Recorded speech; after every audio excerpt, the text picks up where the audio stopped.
Kaçtırma şurada kaçtırma. Kamera. Çok. Kaçtır diyor kanka. Раз, два, три, Арман, джис.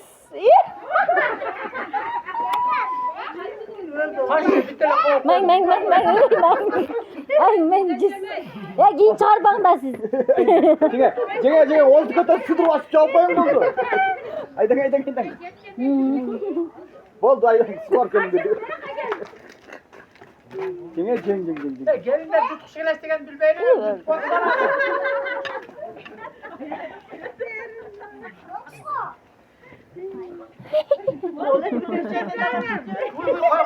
Aynen.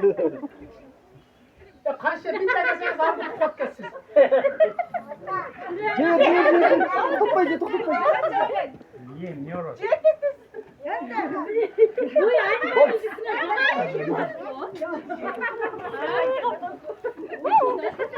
Şavul katın çimen açtın.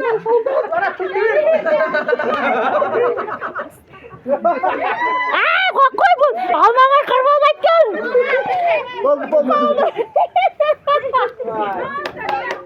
Verim.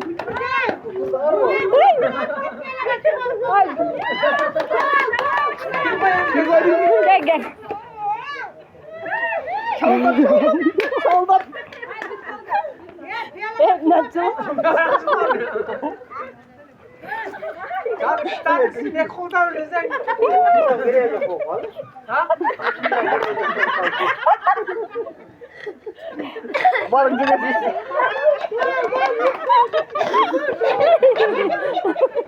Çekin. Cenge şavuldan cenge. Öldü kalışamaz fakat var yok bir şey. Hadi durun. Boş görelim. Ayman cüz. Bak. Tepsinde atacaksın. Cüz. Evet söz geldiler. Kaçacak.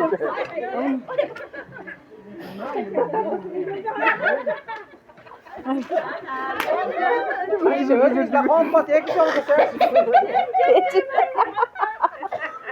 Ya su koklar dedik az kaşıyamazlar gökçeleri tadı. Verim.